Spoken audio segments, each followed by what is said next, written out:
Well, good evening. Tonight we are welcoming Bethany Poe of UT, and she is here to talk about the habit. And I will let you do that acronym for us, please. But basically, we're really looking forward to what you're going to share with us on Therapy Dogs tonight and the program that you do. So welcome to NAMI Davidson. We know that pets, especially dogs, are a big part of well-being, and I certainly know that you share that consideration. So we looking forward to hearing all about it. So Bethany, without further ado, we're going to turn it over to you. Great, thank you so much. So I'm going to share my screen, and thank you for the introduction. So my name is Dr. Bethany Poe. I am the Middle Tennessee Coordinator for Human-Animal Bond in Tennessee, and also known as HAVIT. And I also coordinate the Veterinary Social Work Certificate programs. So tonight I'm here to talk about the different types of assistance dogs, specifically service, therapy, and emotional support. Then talk about those differences as well as the HAVIT program.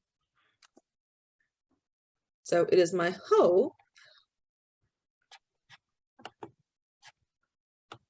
you were fine just a second ago. There we go. That by the time we're done this evening, people are able to identify how these animals help individuals, how we distinguish between service, therapy, and emotional support animals, and you understand how to get involved with HAVIT. Okay. So when we talk about assistance animals, as the name implies, we're talking about animals that provide support or help to the humans in their lives. And it can be in different ways. So when we see a dog, typically out in public, we may see them with a vest or a leash or a collar that's maybe says, I'm working, or maybe it's just has symbols on it. You don't really know what they mean. So we start wondering, is this a service dog? Is it an emotional support dog? Or is it a therapy dog? And some people wonder, aren't they the same thing? Does it really matter what I call them? And the thing is, no, they're not the same thing. And does it really matter which term you use? Yes, it does. And it matters for a couple of different reasons. Right? So one is that these animals have very different roles. So when you encounter them, you're going to experience different things with them.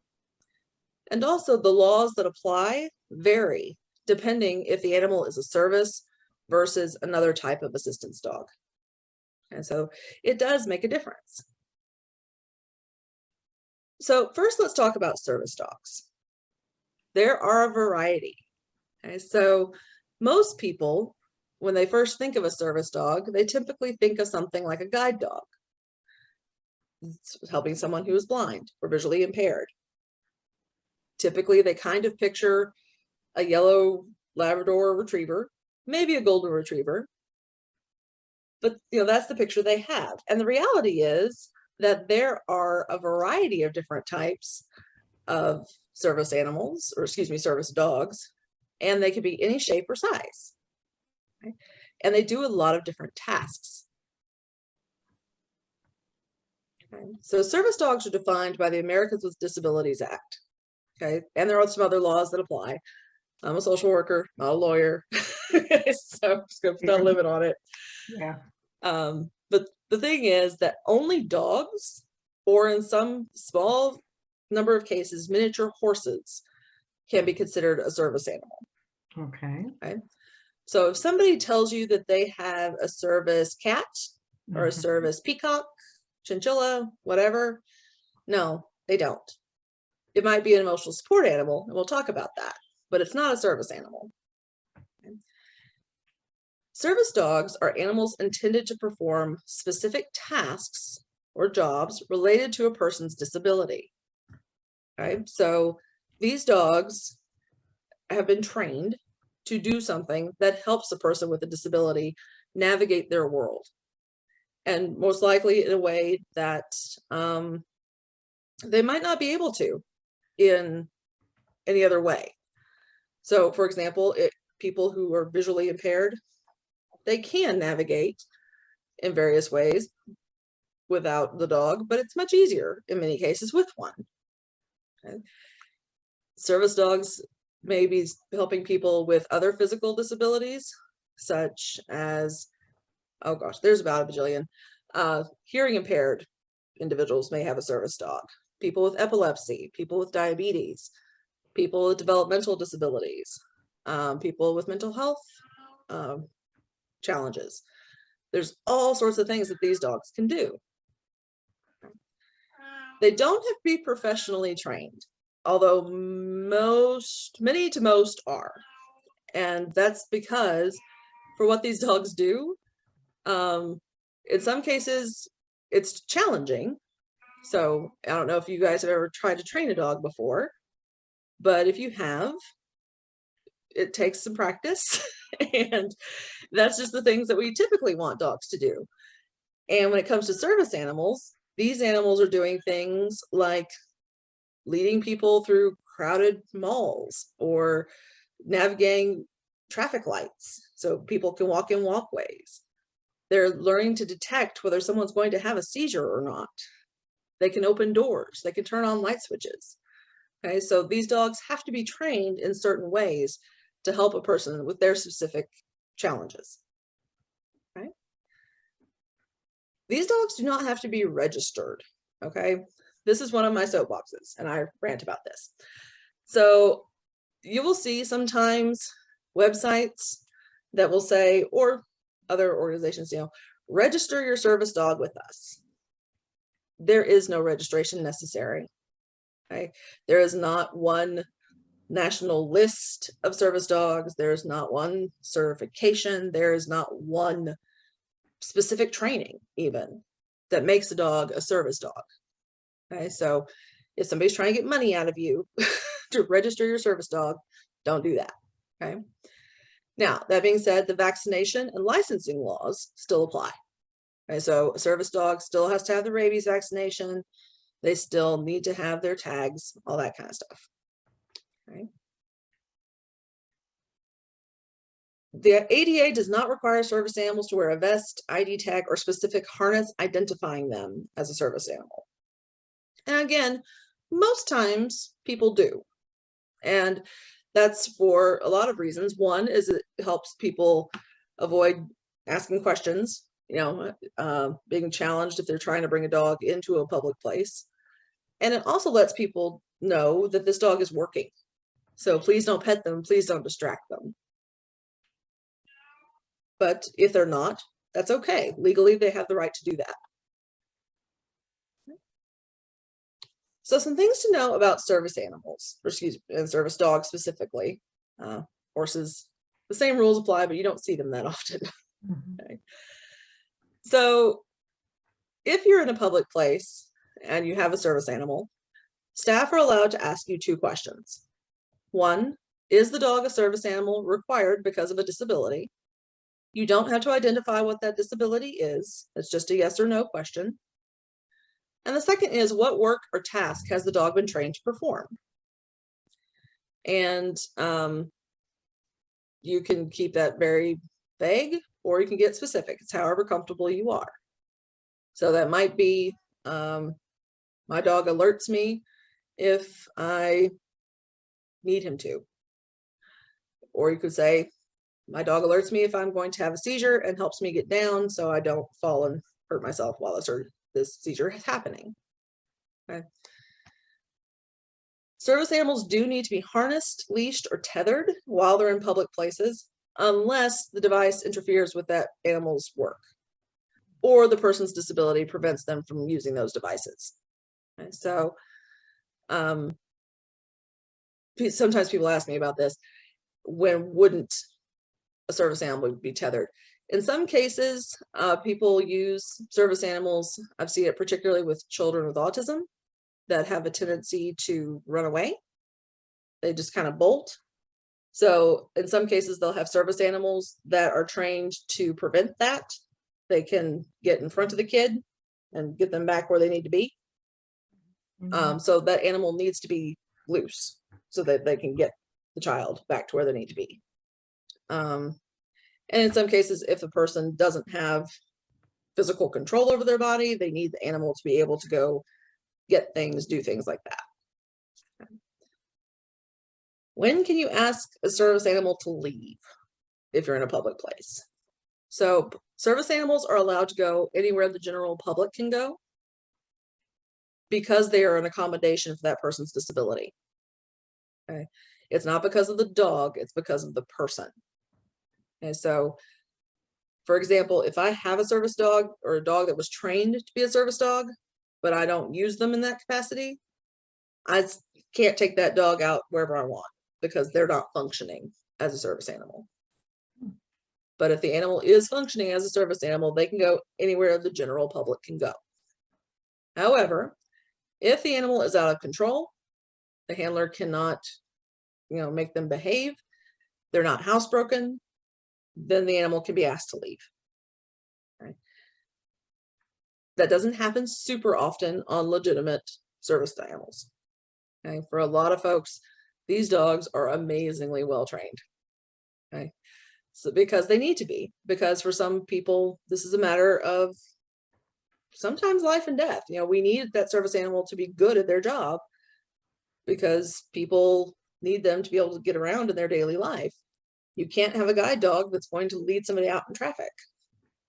So most of the time, these dogs are really well behaved and really well trained. Okay? And you cannot be charged extra fees because of a service dog. So pet fees in apartments or pet fees at like hotels, that doesn't apply to a service dog. Okay. Does it make sense? Any questions? You just answered one when you said that they can't charge extra at a hotel. I wondered about that. Yeah, they're not supposed to for a service dog. Okay, because this is an accommodation for this person. It's a living, breathing accommodation, but it's covered under the Americans with Disabilities Act. They need to be allowed anywhere the public can go with no extra barriers. Okay, that's helpful. Good. I'm glad. Okay, so this is the one where it gets a little trickier. So emotional support animals. Sometimes you'll hear the term comfort animal as well. Okay. These are animals that provide emotional support through companionship. The only thing that makes them different than a pet is that they have been recommended by a medical or mental health professional to help somebody with a mental health disability. Okay. And the only thing that's different about them is that this recommendation allows them in no pet housing. Okay. It used to be no pet housing and also on airplanes. That is no longer the case. That changed at the end of 2020. Mm-hmm. So the Department of Transportation changed their rules. So now airlines on an individual basis can decide whether they want to allow emotional support animals. Okay, so now in general, this qualification only applies to housing. Okay. Bethany, if a dog was trained, an emotional support animal was trained to go up to someone and touch them as a way to calm them down, would that then be a service? And would they be thought of that way? Potentially, yes. If the dog was doing a reaction that serviced the individual rather than just the individual holding on to the dog. Yeah. Potentially, yes, you could argue for that. Okay. So this is where it gets a little murky, a little gray. Right. Okay.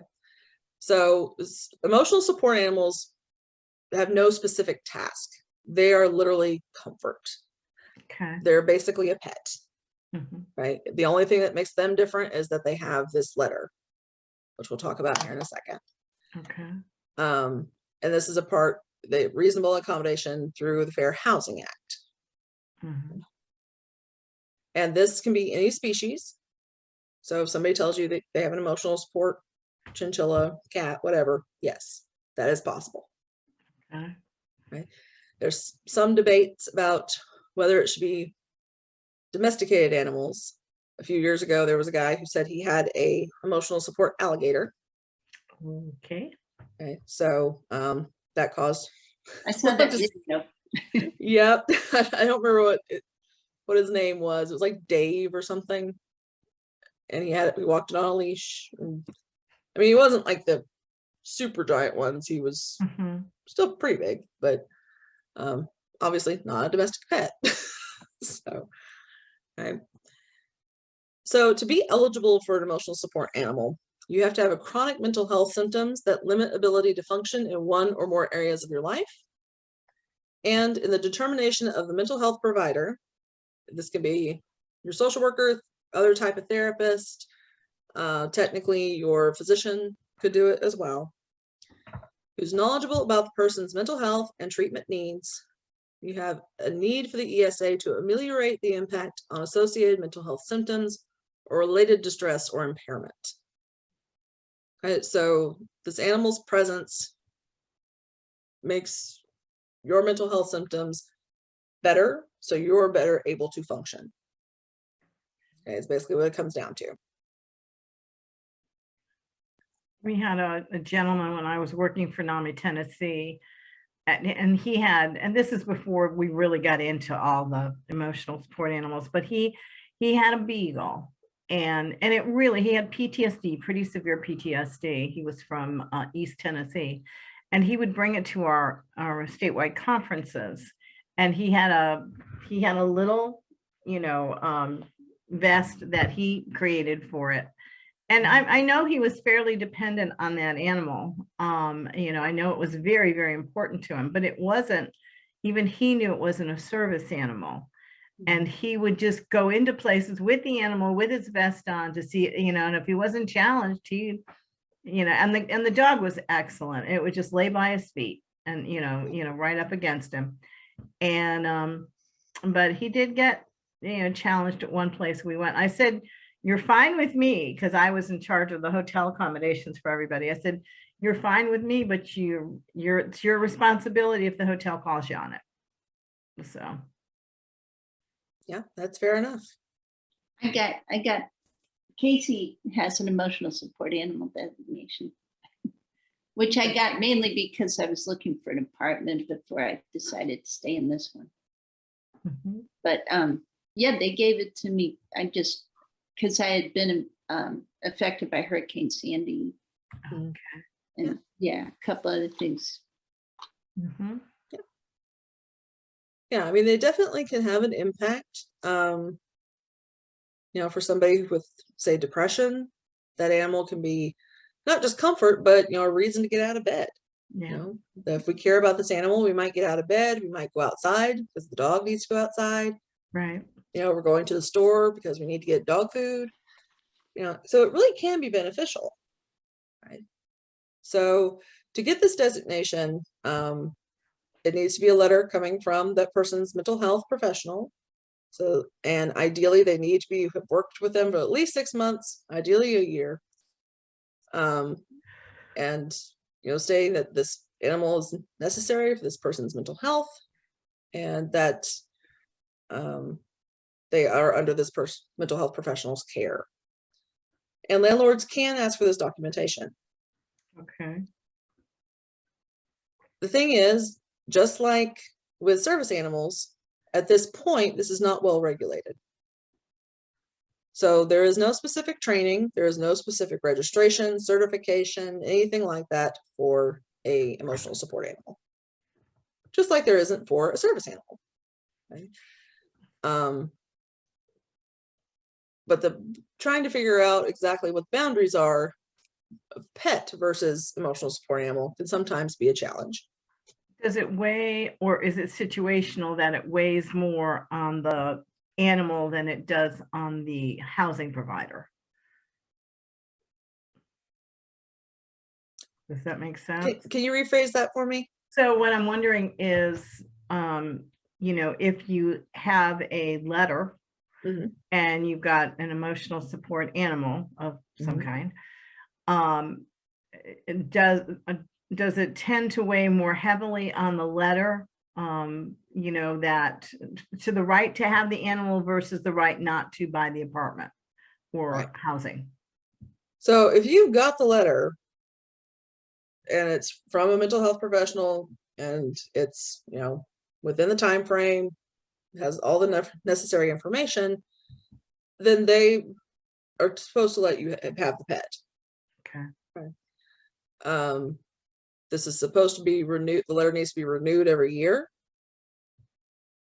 Now, I will say, not all landlords know this. Mhm. Okay, so this is also where it gets tricky, because there are not strict guidelines, administration of this. Things sometimes get funky, you know, which is a challenge on both sides. And so, and landlords are also cautious because, you know, animals can sometimes destroy property. Or fleas or anything. Or flea, yeah. So they're still maybe hesitant, but if you do have the letter, they are supposed to be letting you have your emotional support animal. So what you're saying is there's no statute or anything specific to this that somebody could lean back on? There are, it's part of the Fair Housing Act. Okay. But you know, you definitely need to, you're supposed to have the letter. Whether they know to ask for the letter is a different thing. Okay. Right. And so here's kind of what we were talking about with your question earlier. So how do we know between service animal, service dog versus emotional support dog? And so first question we have to ask is it a dog? Because like I said, the only animals that can be service animals are dogs and miniature horses. Okay, so if that person has a cat or any other animal and they're trying to tell you it's a service animal, legally, no, it's not. Okay. It can be emotional support, but it cannot be a service animal. Okay. So does the animal perform a task specifically related to this person's disability? And so in this example, so if a person has some sort of anxiety disorder, say they have panic attacks, a service dog may be able to detect the panic attack, take measures to avoid or lessen the attack. So that may be things like helping ground the person by touching them, moving their hands, encouraging them to sit down. Some dogs are actually trained to like lay on the person to increase that pressure to help calm them. Okay. An emotional support animal is not necessarily trained to do any of that. They're just there. Probably cute, very probably being petted and comforted, and comforting, hopefully, but they're not going to specifically do anything. And they're not trained to. So that's our borderline here. So with your question about, you know, what if the dog is, they'll go up to the person and start nudging them or anything. I think you might be able to argue that would be a task. You'd have to be able to explain what exactly the nudging does. Does that make sense? Yeah. Okay. And you know, for psychiatric service dogs, this can being able to articulate it is important. What specifically this dog is doing for this person's mental health. A lot of people with PTSD get service dogs, and these dogs physically do things for people. So, any other questions? Well, it's interesting, and this speaks to what you have here when it says detects a panic attack, and you know that is certainly something that we would see in our population. That would definitely speak to service as you've got it here, and rather than just a presence to provide comfort, but actually detects that to take measures to lessen it. So that's a great example of service versus just support. Yeah, these dogs are pretty amazing. You know, they can be trained to notice changes in heart rate and breath rate. They can, we think sometimes it smell the stress hormones. They notice the difference. There are now service dogs who are trained to detect blood sugar for people with diabetes. They're starting to train dogs for people with migraine. They've trained dogs for people that have severe celiacs, so gluten detecting dogs. You know, Can I interrupt? How do absolutely. they actually detect that? Like with the blood sugar level? How is the dog trained to detect that? Lots of practice. So, but mostly it relates to smell. Okay. So with, we don't really necessarily notice it, but if somebody's blood sugar is very high, even humans can detect it. It's kind of a fruity smell. It's ketones. Mhm. And dogs' noses are so much better than ours that they can detect up or down much sooner. Okay. So I actually saw a really cool, it was on Instagram, I think. It was a woman giving examples of how her dog alerts her about her diabetes. And it was so funny. Apparently she was having a blood sugar problem and it was way too high and it was staying high. And this dog, it was a black lab, and she was sitting and filming. And this dog was just like beeping her with his nose, like, fix it, fix it. It's like, don't you know? Blood sugar is messed up. And she's like, I know, I see, I'm okay. Just, you know, but they can do really amazing things. And a lot of times, you know, people get confused or they think people are lying when they see the really small dogs. You know, that can be a service dog. A lot of times that's what they're doing, is they're some sort of alert dog. Yeah. You don't have to be big to just let your person know that something's happening. You know, so. Okay. Thank you. Yeah. You're welcome. Okay. So why does it matter? And again, this goes back to my soapbox. So part of it is, you know, using the correct term with service versus emotional support, but also this issue of being sure that we are using these designations appropriately, because it messes up things for people who really need them. So like I mentioned, you know, we had the guy who has the emotional support alligator. A few years ago, there was a woman who had I think it was a woman, someone who had a emotional support peacock on an airplane. Okay. All these things, because now you can Google, I could do it right now, certify my service dog, emotional support dog, therapy dog, and you will get tons of websites saying, oh yeah, fill out this evaluation and send us $50, $100, $150, and we'll give you a certificate and a badge and your scarf, and your dog will be a registered service dog or a registered emotional support dog. And the thing is, that means nothing. Okay, that is a scam to make money. So please don't do that. And don't let anybody's clients do that. Okay. And it's very, very tempting, because, you know, we all want to have pets. And so it can be very, very tempting to do this, to get into housing that doesn't allow them. And in some cases, if your animal's perfectly well behaved and doesn't cause any problems, it might be fine. But in other cases, if your animal isn't well behaved and is not doing what a real service dog would do, or emotional support dog, it messes it up for the people that were doing what they needed to be doing. Okay, so that's one of the reasons that the airlines are no longer taking emotional support animals, because it caused so many problems by people bringing on these animals that really weren't service dogs or emotional support dogs. And so please don't support these websites. Okay. Okay, so should I get a service or an emotional support animal? A lot of people are surprised that I bring this up, since where I work, I'm all about human animal bond. Wouldn't I want everyone to have one?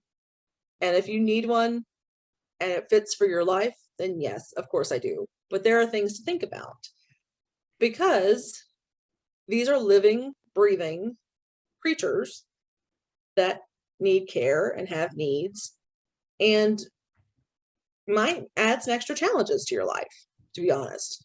Okay, so some things to think about. What need would this animal meet?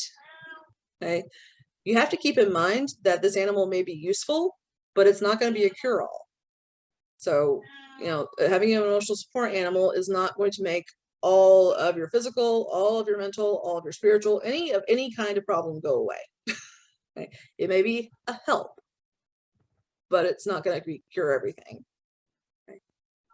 Do you or your family members, are there any allergies? Are there any fears that you need to take into consideration? Do you have other pets already that another animal is going to change the dynamic in the house? Or, does your original pet like other animals? That could be a challenge. Okay. Are you able to care for an animal? And this can be literally just in the most physical way. So if I'm thinking about getting either a service or an emotional support animal, I need to think about what can I handle? Physically, mentally, however, the thing is that if I'm, a teeny tiny person, do I want a really big dog, that might be able to pull me down the street? Maybe not. Can I physically walk the dog, clean the rabbit cage, clear out the fish tank, whatever it is? Am I able to do that? Okay. Can I afford the additional costs of having an animal? Okay, because honestly, that's a consideration. So there's, vet bills, grooming bills, potentially, depending on what kind of animal you have, food, toys, any extras that might happen. Does that fit into your budget? Is a thing to think about. And is this going to affect your housing situation? So pet-friendly housing is a challenge. And obviously with a service or emotional support animal, you have to be able, they have to allow you in, but it can still be a challenge to find somewhere that's appropriate for a pet, especially in Nashville. If you've got a giant dog, do you want to keep it cramped up in a studio apartment all the time?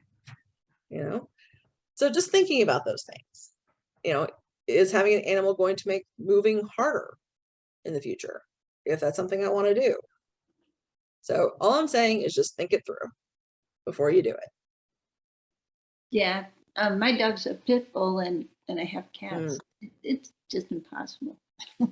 Yeah. That's why I got the emotional support thing. But, I should have thought it through better, because with the cats, nobody's going to run me a place anyway. That's what I finally figured out. I couldn't find anything. Yeah. Forget it. So I'm staying where I am for now. Absolutely. Fair enough. Yeah, it just, and in the event, the other thing too, especially with that first one, what need does this animal meet? It's different if you already have the animal, have that bond, and you get an emotional support letter for it. If you're trying to bring in a new animal, it takes a while to bond. And you're not guaranteed that the animal is going to do exactly what you want. Okay, so they have their own personalities and quirks. And if it doesn't work the way you were hoping it would, what kind of impact is that going to have? And so just something to think about. Okay. Any other questions? I just have a comment on that, and that is, I had a friend who was blind, and her emotional support dog was a yellow lab, gorgeous dog, and it had a stroke. Oh, yeah. And it could not perform anymore, and it started, it started not being of service to her. It wasn't doing, it wasn't protecting her the way it needed to when they were walking. And it was so hard for her to adapt to a new dog. It really, and to the point that she became more isolated, just staying at home. And I think the situation finally resolved itself, but I think it took 2 years before that happened. Finding the right fit, finding the right dog. But I do believe they kept the other dog was I don't know if they kept, I don't think they kept it, because they're going to have another service dog. but somebody took the dog and just made a, it was just a pet. Yeah. Yeah. So, I mean, obviously it depends where you get your service animal. A lot of times there are organizations that's what they do. They train service animals. Yeah. And once the animal is either too old or physically can't do it anymore, they will take it back and find a pet home for it. Some families do keep them. It's just that the animal doesn't work anymore. But it really just depends on your life. But yeah, thank you for sharing that, because I think that's something to think about as well. There are implications for human animal relationships. So, all right, so let's talk about therapy animals. Okay, so these are animals that are used in animal assisted interventions. Okay, what does that mean? So basically all it means is that you're using an animal to reach a goal. Okay, so that can be anything on a scope from we're going in and visiting and making people happy, to we're working with clients with horses, teaching things about boundaries and patience, and doing emotional work. There are some therapists that are doing EMDR, which is a therapeutic modality. They're doing it on horseback now. Okay. Horses and other animals can also be used in physical therapy or occupational therapy. Okay. So there's lots of different options. A variety of settings, individuals or groups. This is something significant that is different between therapy animals and emotional support animals and service animals. So emotional support animals and service animals, their focus is one person. Their attention is on their handler. That's their job. And that's why we don't want them being petted when they're out in public. We don't want them distracted. Therapy animals, on the other hand, we want them to go out and say hi to everybody. Okay, that's the entire point of them, is to go into a place with strangers and brighten their day in a lot of ways. Okay. Again, there's not a specific type of training that makes a dog a therapy dog. There are things we are looking for, though, and you can take therapy dog training classes. But like in terms of you absolutely must meet these requirements to be a therapy dog, there's not one set standard. Okay. So this is a great transition to talking about habit. Okay, so habit is part of the UT College of Veterinary Medicine. It's one of our outreach programs, and it's a group of human and animal volunteers working together to serve the community by promoting the valuable bond between people and animals. Habit was started in 1986 by this man. His name was Dr. John New. He was a veterinarian. And this was back in the 80s when animal assisted therapy, people were starting to talk about it, but it wasn't super common yet. And his mother was in a nursing facility, and he started bringing his dog to come visit her. And he noticed that not only did she perk up when the dog was there, but so did everybody else. And so he decided that we needed a program to do this. So Habit became the first program that was a collaboration between the College of Social Work and the College of Veterinary Medicine to bring therapy dogs into all sorts of different places. And that's what we do today. So therapy dogs, cats, and rabbits go into a variety of places. You'll find Habit dogs visiting schools, hospitals, nursing homes, courtrooms. We go to community events. We have a dog bite prevention program called Rufus. And we even end up in tax attorney offices around tax time. So anywhere that somebody might feel better petting a dog, we'll go if we're allowed. So how it works. So Habit's a little different in that we do have program coordinators. That's what my job is here in Middle Tennessee. So my job is to work with volunteers and facilities to make the right connections. So I recruit, screen, train, coordinate, and troubleshoot. Our volunteers, who are providing their time, their energy, and their animals, And I also work with the facilities who are providing us with opportunities and space. Once I've made a good match between the two, I'm still present in case something comes up, but otherwise the volunteers and the facilities can work together. And the other great thing is that it's not just me. So if I win the lottery and run off to Tahiti, there are still lots of people in the back ready to support our volunteers and our facilities. So Karen Armsey and Ruth Sapp are the other two coordinators in East Tennessee. We also have Dr. Zinni Ning, who's a veterinarian that helps us with our policies and procedures, making sure that we're keeping the health of our animals in forefront of our minds, making sure our policies are up to date with all the things that can happen in veterinary medicine. We also have Dr. Julia Albright, who is a veterinary behaviorist. So she helps us, again, make sure that we're up to date with the most recent standards for behavior when it comes to therapy animals, and also help us figure out if there are any challenging things that come up. Okay. You'll notice there that we have Ruth and Karen that have their therapy dogs. That one was Nash, and then I think that's Sugar in Ruth's arms, the corgi. Everybody wants to know where my therapy dog is. I don't have one. I have this guy. So his name is Simon. He's a little black and white cat. He's currently 16 and a half years old.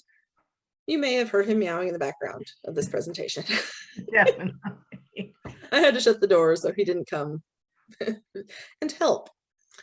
He is not a habit animal because he cannot handle it.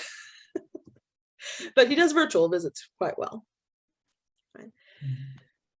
So in addition to our staff, other people that we use to support are facility contacts. So this is the person that works at wherever we want to visit. So the hospital, the school, the nursing home, whoever it is, it's going to be that point of contact for the habit office and the volunteer. And that helps us keep communication flowing. We also use a monitoring model. So our volunteers aren't just left out on their own. They are also placed with an experienced volunteer that observes that first visit, and it serves as a point of contact, just keeping in contact, see how things are going, if you're making your visits, and let you ask questions if anything comes up. Here in Middle Tennessee, like I said, Habit started in 1986, but we only expanded to Middle Tennessee in 2018. And then the pandemic sort of knocked us back down again. So I'm functioning in this role of monitor, but as we grow our numbers and get more experienced habit dog handlers, we'll be using this model. Okay. So we do two general types of visits. Okay, so one is a weekly visitor. And in this case, this means the volunteer is coming into an agency. They typically visit about once a week for about an hour. We can be a little flexible on that. And you may have different habit teams coming throughout the week. So for example, here in Nashville, in the Family Justice Center, we have four. We have Polly, Zizu, Monique, and Lily. So we have 4 dogs that go to the Family Justice Center on different days. Okay, so they get dogs almost every day. We should go one more day. Needs filled. Okay. And in some cases, we also have all-day dogs. So these are where the habit volunteer works at the agency, such as schools or therapists, and they own that dog. So that dog may stay throughout the day. They still have breaks, so they're not working all day long. They have their own quiet little space to go chill out. I don't have any in schools here in Middle Tennessee yet. I do have some therapists who use their dogs. Okay. All right, so let's talk a little bit about animal-assisted therapy. I think if you're interested in this, you probably kind of instinctually feel like animals make a difference. And you're right, the research backs that up, that they can help us with things like blood pressure and heart rate, breathing rate, stress hormones. People report feeling calmer. People feel happier after visiting with a therapy dog. But one thing that we do take very seriously is, what is this doing for the animal? So I'm going to show you a couple of pictures. They're good pictures. It's okay. Okay, but let's take a look at this one first. So this is Gracie. Gracie was Dr. Ning's dog. And she was a habit dog. She was one of the best habit dogs ever. Mhm. And when you take a look at this picture, does this look like a good visit to you? It looks like the dog is smiling. Yes. Yeah. So yeah, Gracie's having a lovely time. Yeah. So yeah, Gracie's leaning into this woman. Her ears and face are relaxed. She's smiling. The woman doesn't necessarily look very happy, but she is engaged. She's looking at the dog. She's going to pet the dog. So yes, we would say this is a good visit. Okay. I'm going to show you another picture. Same dog, same day, different client. Ooh, Is this a good visit? no. Poor babies. Yeah, this is definitely a dad, get me out of here. Yeah. So we can say the client seems to be enjoying himself, right? Like he likes it, but Gracie's not. Yeah. Okay, so our ears are back, our eyes are wide, we've got kind of a tight lip. We're not looking at him. We don't like this. She's tolerating it, but she's not enjoying it. Not well. No. You know, if she wasn't such a great dog, another dog probably would have bit this guy. But therapy dogs, they put up with a lot. So this is one of the things that's really important when it comes to therapy animals, because the reality is that we ask them to do something that we would not do ourselves. Okay, we're asking them to go into strange places with lots of strange people and let those people get all up in your face. Okay, we wouldn't do it. So, not everybody agrees that animal-assisted therapy is a good thing. Some people feel that it's immoral or exploitive of animals. That the animal doesn't really have much control over their social life, that they can suffer fatigue and burnout, and it subjects them to more infectious disease. They're around more people and more environments, so there's a potential for getting sick. So definitely, because we're a college of veterinary medicine, we take this very seriously. So what do we do to protect their health and their welfare? Well, one thing we do is we want to select the right animal for the job. Not all therapy animals are equal. Doesn't mean one's better than another, but there are some that really like schools and small children, while others prefer older adults. There are some that prefer being handled and held, and others that really just want to be petted. So we want to make sure it's a good fit for both the human and the animal. They're not just tools, so they have preferences. And we also want to ensure that the handler is going to advocate for their animal. So this is the main job of a habit volunteer. We want them to visit, we want things to go well. But if something is going on that their animal is not enjoying, we need them to step in and be willing to say, I'm sorry, he doesn't really like that. Pet him like this. Or we have to go now. And that's okay. Okay. So different organizations have different types of therapy animals. Habit specifically does dogs, cats, and rabbits. To be fair, we're like 98% dogs. And that's mostly just differences in species, honestly. There are people that do train their cats, and their cats like going in the car and seeing lots of strangers. A lot of people don't. And not that many people own rabbits comparatively to dogs. So Looks like but we she's do have, hanging on tight to that bunny rabbit. yeah, little and soft. Okay. So what are we looking for? So two very basic criteria to start off with. They need to be at least a year of age. Yes, everybody wants to pet the puppy and the kitten, I know. But the thing is that physically, training wise, emotionally, all that, they're not ready yet. Okay, so no kittens, no puppies. At least a year of age. And to be honest, a lot of habit animals are middle-aged and older because they've got that nice, calm temperament. And the other thing we don't allow are no raw food diets. And the veterinarians can give you a better explanation about exactly why we don't do that. But basically it comes down to bacteria and parasites. So it's a public health issue. So we start off with those two main criteria. Okay. Habit does not breed restrict. However, and this is true, we have everything from little 4-pound cavapoos all the way up to Newfoundlands and Irish Wolfhounds. The thing is that certain breeds do have a reputation, and they may be wonderful habit dogs. They may be great at their job, but there are always going to be some people that see them based on their reputation. So we want to make sure that if it is a dog that is of a particular breed, that we keep that in mind. Doesn't mean they can't be a habit dog. We just have to make sure people are aware and just keep it in mind when we place them. So it's, in general, it's a 3-step process. The first is a medical evaluation by the person's veterinarian. They complete a behavior profile and history, and then there's a behavioral evaluation.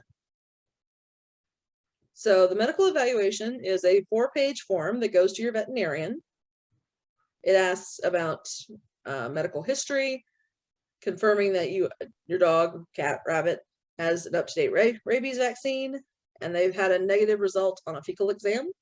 So no parasites and up-to-date on vaccinations. We recommend an annual heartworm test, heartworm preventative and intestinal parasite preventative, and flea and tick preventative. There we go. Most people do those anyway. We live in Tennessee. There are lots of bugs. So it's usually not a problem. The form also asks if your veterinarian has any concerns behaviorally, medically about your animal being a therapy animal, just to get that extra layer of opinion. So we have all the information we can about your animal. This gets completed once a year, and we do remind our volunteers before they are due. And the behavior profile is a form that the potential volunteer fills out. So it lets us know where you got the animal, what kind of training they've had, how they deal with different populations. If there's a bite history, please give us lots of details. Let us know about that. If your animal has any quirks, let us know about that. So if your dog doesn't like people in baseball caps, they don't like men, I don't know, whatever it is, just let us know. It doesn't mean that it can't be a habit dog, but we need to be aware. And so this is used by the behavior evaluator and the placement committee. What kind of training do you need? Okay. We're looking for a minimum of sit, stay, and heel. They can't jump, they can't pull, and they're not going to take food except on command. Okay, I can't have a dog that's going to hop up and steal your sandwich out of your hand. Okay, a BS class is not required, but honestly, it does help. It makes most owners feel more comfortable and confident. So take that as you will. Okay. So once I've got all the paperwork, your medical form, your volunteer application, your behavior form, you're going to be contacted to schedule a behavior evaluation. Okay, so it's a habit evaluator. I'm present if you're in Middle Tennessee, but we actually have volunteer dog evaluators that do it for us with many, many years of experience, dog training, dog evaluation. Okay. There's no charge. It can take a while to coordinate because we're working with, well, the evaluator schedule, my schedule, and the volunteer schedule. So please be patient. So what are we looking for? Okay, so during this, they do need to be restrained, collar, they can have a gentle leader, they can have, which is that thing that looks like a muzzle, it's really not, it just kind of goes around their mouth, or a harness. Okay, no pinch or prong collars, no shock collars, nothing like that. And we're not going to use any food or treats to bribe them. Okay, so you need to make sure your animal will listen without bribery. Okay, and there's 4 parts to the evaluation. The first part is your initial observation. So we're going to watch how you walk in with your animal. We're looking to see that the dog appears healthy, that they appear clean. We want to see how they're acting. Are they interested in the people around them? Are they interested in friendly strangers? Then we're going to look at manners and manageability. So the evaluator is going to put pressure on them in different spots, particularly on their head, their muzzle. We're going to look at their ears and teeth, look at their eyes. We're going to play with their toes. Okay, we're going to pet down their back. We're going to squeeze their tail, and we're going to give them a little hug. Okay? And all we're doing is seeing how the dog reacts to it. Okay? People do strange things to animals sometimes, so we need to see how this animal's going to react. Once we get past that, then we want to see how the dog walks on a leash. So we're going to ask you to walk with the dog with no distractions. We want to see it on a loose leash. So ideally, we want the dog to stay near your side. They don't have to be perfect, but they need to not be dragging you down the hallway. Okay. Then we're going to do it with distractions. So we have a container, it has a lid that's cracked, it has food in it. They're going to see stuffed toys. They're going to encounter a walker. I sometimes use an umbrella and pop that real quick. And this is to see how distractible they are and how quickly they recover. So it's not that they can't be distracted, but when you say, no, leave it, come, whatever it is, they need to obey. Then we're going to look at temperament. How stable are they? So we expose them to loud noises. These are loud, unexpected noises. Unfamiliar objects. We're going to put some pressure on their toes. We're not going to hurt them, but we're going to kind of startle them. Clumsy petting. We're going to do, not everybody has good control of their hands, whether that's because they're a small child or they have some sort of physical challenge. So we kind of pet them in strange ways. We're going to talk really loud. We're going to do it when it surprises them. They're going to be touched when they're not paying attention. So if I have enough volunteers, usually I have some people that are acting in a typical way, and then I play the most obnoxious person you can imagine just to see how the dogs do. Okay? We need them to stay calm. We need them to, if they do react, they can recover. They're not getting stressed out. Okay? And we do simulated visits. So we have you walk up, introduce yourself, introduce the dog, and again, we act all those silly ways. Throughout this whole process, we're evaluating for symptoms of stress. And this includes the very obvious ones, you know, if the dog is trying to run out the door, but also things like they're licking their lips, they're, you know, getting hypervigilant, they're trying to move away, they're starting to pace, they're whining, they're crying, all those kind of things. And part of it can be because it's a new thing in a new place, but we still need that reaction to not be very intense. Okay? We're also looking at the owner. Okay, so we need to know that you can control your animal, you're paying attention to your animal, but you're also encouraging it to interact with strangers. Okay? A good therapy dog is going to show low to almost no signs of stress and absolutely no aggression. I cannot have a therapy dog who is growling, trying to nip, anything like that. They're reliable, they're controllable, and they're predictable. Okay, so we're looking for social butterflies who are calm and that just want to interact with people. Okay, so you do the evaluation. Maybe it didn't go so well. It's okay. If you want to try again, our evaluator will give you some tips of things to work on, and you can try again later. Yeah. But if you do pass, which a lot of people, honestly, once they've heard all this, they usually know if their dog is going to pass or not. Okay, so most people can have a good judgment about that. Assuming you pass, you'll be assigned a time and location based on your match and preferences and what facilities are available. So what this means is sometimes people come in saying, you know, hey, I really want to work with young kids. or I really want to work with the elderly. And our evaluator is going to say, you know, this is a really good dog. It's very calm. It's very quiet. It doesn't seem to really like loud noise. I don't think it's going to be the best fit in a school. Or this rambunctious yellow lab who's trained, but still pretty energetic and, you know, big, might not be the best idea for a nursing home. So we're going to have that conversation, and it's up to the volunteer whether they're willing to accept, but we're going to go with what our dog evaluators recommendations are. Prior to a visit, a habit dog should be brushed, clean, presentable. They should look good. They should smell good. Obviously, no fleas or ticks, and they need to be healthy. You know, every animal gets sick occasionally.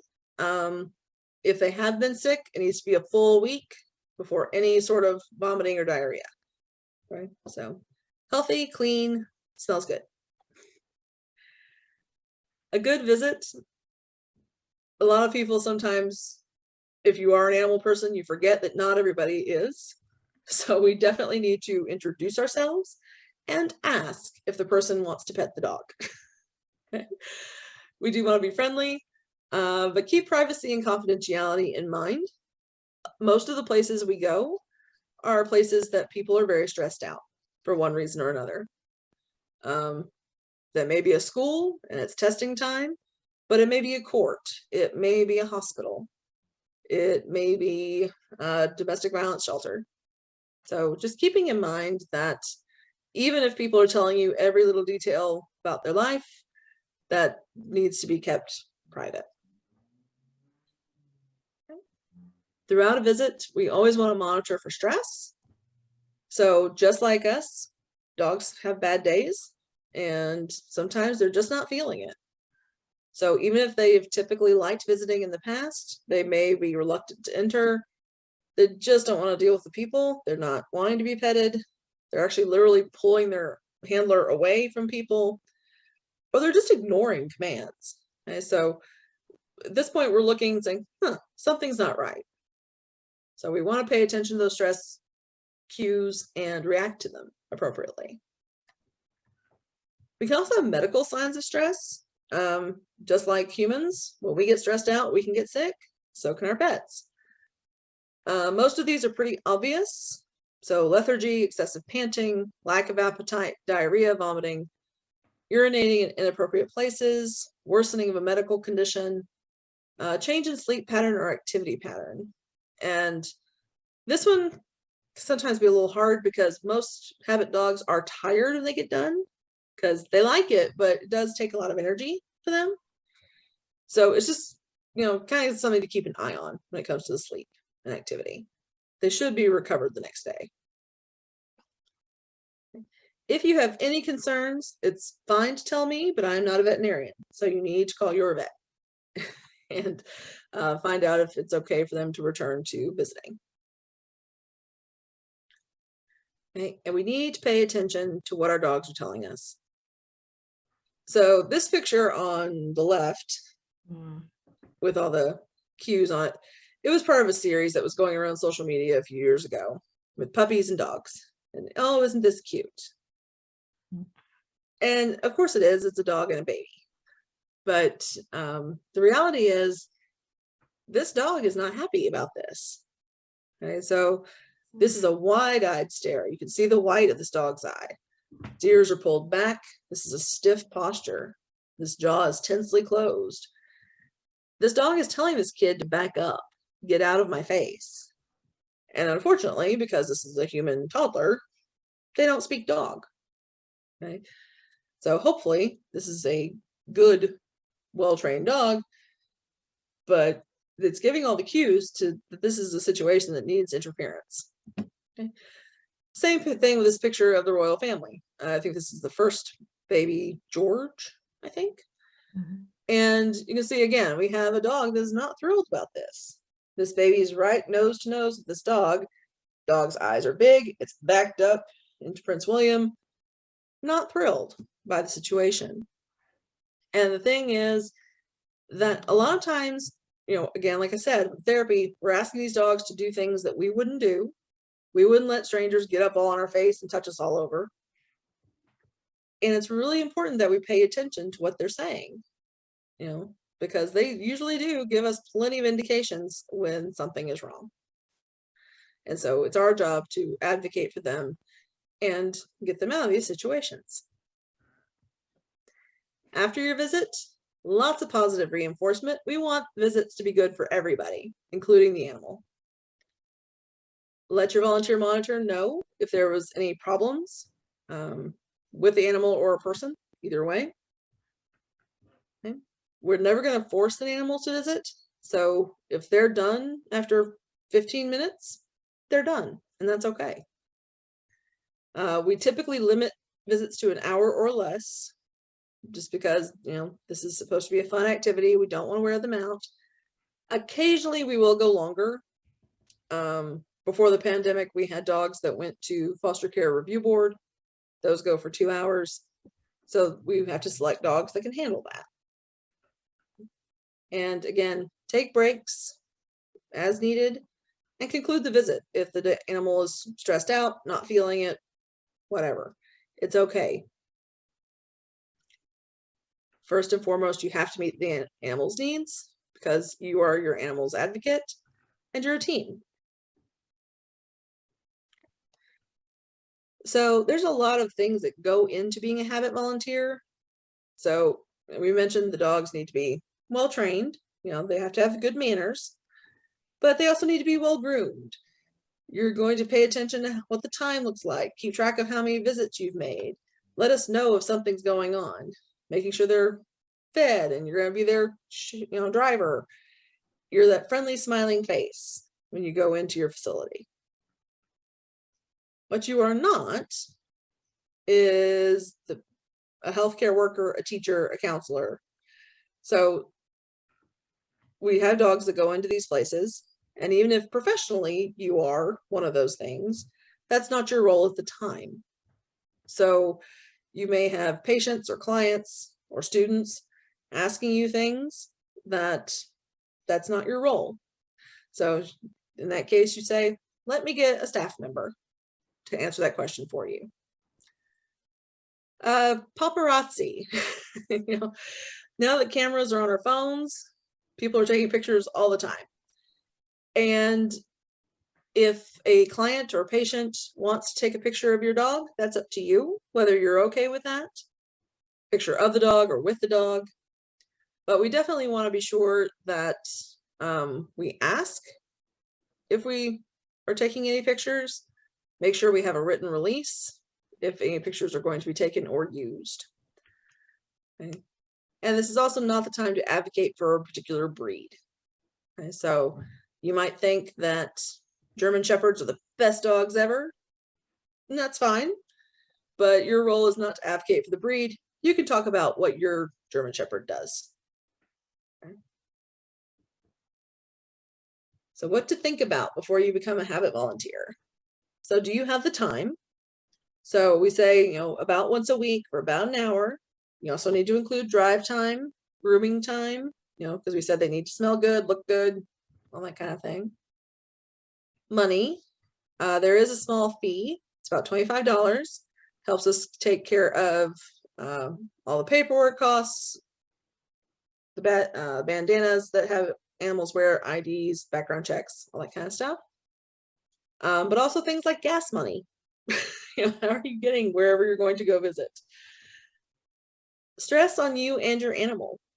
So even if you really like people, dealing with people can be stressful. So it's something to consider. And depending on where you're visiting, you may see things or hear things that are stressful. So how are you going to manage that? We do typically ask for at least a year commitment, simply because this is an extensive process. So we want people who are going to be dedicated to it. And also keep in mind that you may never know exactly what your impact was. So some types of volunteering, you know exactly what you did. And in this, it may not be clear. You know, you don't know if that dog made a huge difference in a person's life that day or not. So are you okay with that? Other things to consider if you do decide to volunteer. Your animal does have to have the habit scarf on and visible while on a visit. You saw that red scarf with the habit logo on it. Habit animals also have an ID badge, and so would the habit volunteer, and any other ID that's required to enter the facility. Okay. It's 1 dog per handler. So if you have, say, 2 dogs that are both wonderful and you think they would both be great habit dogs, wonderful, we'd love that. But you're only going to visit with 1 dog at a time. Now, if it's you and a spouse or a partner or whoever else, friend, I don't care, somebody else that can handle the other dog, that works. But it's 1 person handling 1 dog. And also just keep in mind that some facilities require either further training, TB testing, flu shots, or background checks before you can volunteer there, even just with a habit dog. So if that's something you're not willing to do, then you may not be able to visit that facility. And that includes things like hospitals, some nursing homes, and this also includes things like COVID testing or COVID vaccinations since the pandemic. So just keep that in mind. It can also delay your start, but Habit as an organization has no control over that. Okay, if you don't want to be involved with Habit, I still appreciate you listening, and please direct anybody you think might be interested. If you do want to be a Habit volunteer, first part after listening to this would be some paperwork, and I can email that to you. You would email me at habit, HABIT, MT, stands for Middle Tennessee, at utk.edu.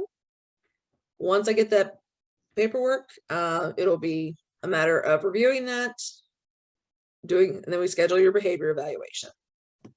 Right? And then we move on from there, see how that goes. So in general, people usually ask me for resources when it comes to service dogs or other animal resources in general. For service dogs in Tennessee, some places to consider are Smoky Mountain Service Dogs. They, I believe, primarily do service dogs for veterans. And it's SmokyMountainServiceDogs.org. Wilderwood Service Dogs. They typically do dogs for people with neurological diseases, and that's wilderwood.org. If you're interested in other therapy dog options, you can also look at Therapy Dogs International. And then, of course, Habit is, do have a website. It's habit.utk.edu. And if you're interested in the field of veterinary social work, you can find more information about the vet social work at vetsocialwork.utk.edu. Bethany, would a neurological disease for a service dog include, say, something like Parkinson's? Yep. What kind of, that's what they're looking at. Okay. Yep. Yeah, so those dogs, again, it depends what the issue is, but a lot of those can be like stability dogs. Mm-hmm. So those typically are larger dogs that literally help people with mobility issues. And is that where the miniature horses are coming into? That's where I figure they have the miniature horses just to help people, bigger people lean against those animals to be able to stand. Yep. And steady themselves. Yep. Exactly. Right.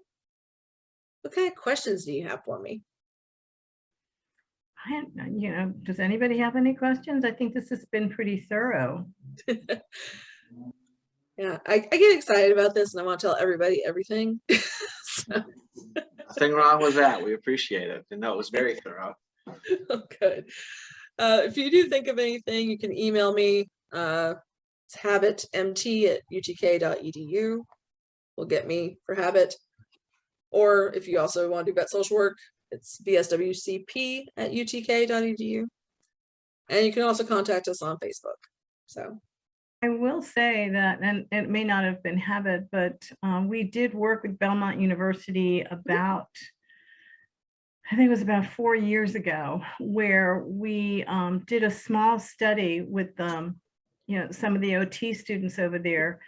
And we had done, prior to people coming in to half an hour before, were you involved? I don't know if you were involved with that at all, Beth. I didn't think so, because this was Belmont. And a half an hour before people came into our support groups, we had like 3 different dogs available for people to engage with. And just before they attended, especially if they were newcomers to a support group. And then after the support group, we had a very short survey to see if the impact of being around that dog made on their comfort level in coming into the support group, especially if they were new to it. And then the other thing was, were they therefore then more open and ready to discuss things instead of, trying to get used to the group, that, it took them less time. They were already relaxed, having the dog around, put them in a more open state emotionally and a more comfortable state emotionally. So as soon as they got into the group, they were more ready to share. So that was really great. And we definitely, did the survey, and it was significant, the impact that the dogs had. There was just no doubt that they made a positive impact. Well, good. Yeah, full disclosure, Nashville has several options for different therapy dog organizations. Mhm. Music City Pet Partners is in Nashville. There's also one called Love on a Leash. There's also one called Canines for Christ, I believe. Okay, so there's various options. So you can always find the one that fits what you want Yeah, I've best. heard of yours and one other. I haven't heard of any of the other Okay. ones. So, but we want to thank Bethany for coming out, and we also want to share with everyone. We have our walk, our NAMI Davidson, our NAMI Walks Greater Nashville is coming up on May 21st at Shelby Park, and if all goes well, Bethany will hopefully have at least one representative dog there to lead off our pup parade at 9 a.m. So we do hope that that works out. And the most dogs we've ever had at one of our events was 70 dogs. And we will see if we have that this time around. So we do hope you're able to, and we will understand if things don't work out that way, but we're going to have fingers crossed that you can join us. Yes. So I want to thank the individuals that joined us this evening, and thank you for taking the time. Don, please go. You've got a point there to make. Dorothy has her hand up. Oh, I didn't see that. Yeah. Thank you so much, Don. Dorothy, please go ahead. Thank you, Sarvi. I don't want to take too much time, but I was interested in my dog, checking to see if she could do it, but she does pull a bit. Should I just like give up on it then, or? It's just something to work on. Now, did I hear you say earlier that you use your dog as an emotional support animal? Yeah, she does have that designation. Okay. I don't know about renewing it though. I think I Okay. got it last fall. Okay.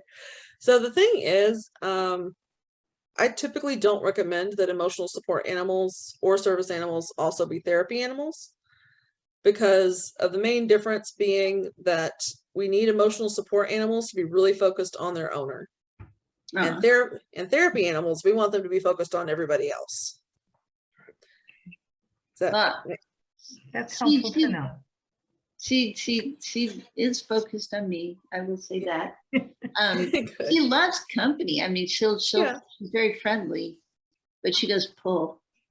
Okay. I mean, well, maybe in the future. I mean, Yeah. if I can consider taking her to a class or something. Yeah, it's definitely something to work on, but we do Awesome. need you to have good control of your animal. So, Oh, that I always do. Yeah, pulling, that's a matter of safety.